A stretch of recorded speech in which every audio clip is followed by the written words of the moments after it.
قرآن کی آیت من قولن، اس سے استدلال کرتے ہوئے عبداللہ ابن عباس رضی اللہ تعالی عنہما حبر الامہ، صحابہ میں تفسیر کے بارے میں سب سے زیادہ جاننے والے صحابی، کوئی ایرے غیرے نتھو خیرے کی بات نقل نہیں کی جا رہی ہے، عبداللہ ابن عباس رضی اللہ تعالی عنہما جن کے بارے میں رسول پاک صلی اللہ علیہ وسلم نے یہ دعا کی تھی کہ اللہم فقہہ فی الدین، اے اللہ تو انہیں دین کی سمجھ عطا فرما، یہ ان کا قول ہے۔ کہتے ہیں کہ فرشتے زبان کی ہر حرکت کو نقل کر لیتے ہیں، خیر ہو یا شر ہو یا خیر و شر کچھ بھی نہ ہو۔ عبداللہ بن عباس رضی اللہ تعالیٰ عنہما مثال دیتے ہوئے کہتے ہیں کہ جیسے کسی نے کہا میں نے کھا لیا، میں نے پانی پی لیا، میں سو چکا، میں آرام کر چکا، میں آ رہا ہوں، میں جا رہا ہوں۔ ظاہر سی بات ہے ان سب باتوں میں یہ نارمل چیزیں ہیں جو انسان بولتا ہے۔ عبداللہ بن عباس رضی اللہ تعالیٰ عنہما فرماتے ہیں کہ یہ جملے بھی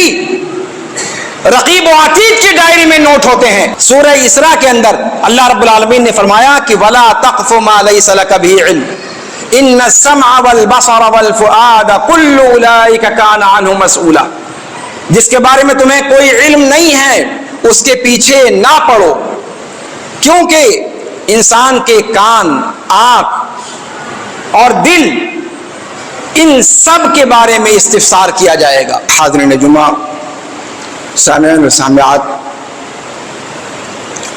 اللہ رب العالمین کی حمد و ستائش اور خاتم النبیین والرسل فدا ہوا ابی و امی صلوات ربی و سلامہ علیہ پر صلاۃ و سلام کے بعد، آج کے خطبے میں جو موضوع آپ کے سامنے پیش کرنا چاہتا ہوں وہ ہے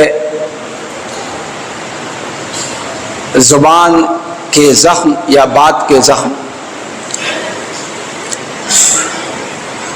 خطبہ کے بعد سورہ قاف کی بعض آیتیں آپ کے سامنے تلاوت کی گئی ہیں۔ یہ وہ سورت ہے جسے اللہ کے رسول جناب محمد رسول اللہ صلی اللہ علیہ وسلم عام طور پر اپنے خطبوں میں پڑھا کرتے تھے۔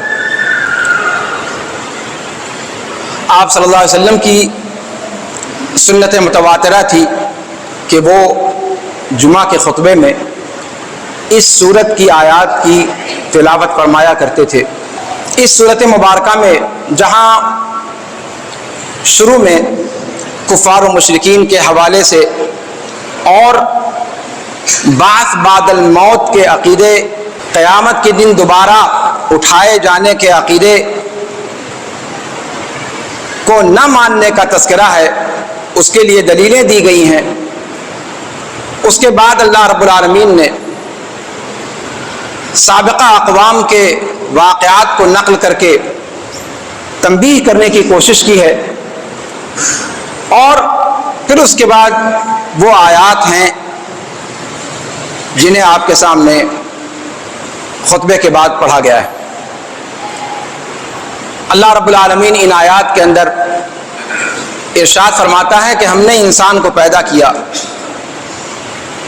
ہم نے حضرت انسان کو پیدا کیا، اور جو کچھ اس کے دل میں وسوسے آتے ہیں ہم ان تمام وسوسوں سے آشنا اور آگاہ ہیں، باخبر ہیں۔ ہم شہرک سے بھی زیادہ اس کے قریب ہیں۔ جب دو ملنے والے ملتے ہیں، دائیں اور بائیں سے تیار یا مضبوط پوزیشن میں انسان اپنی زبان سے کوئی لفظ نہیں نکالتا مگر اس کے پاس تیار فرشتے موجود ہیں جو اس کی زبان سے نکلے ہوئے ہر قول کو نوٹ کر لیتے ہیں۔ ما یلفظ من قول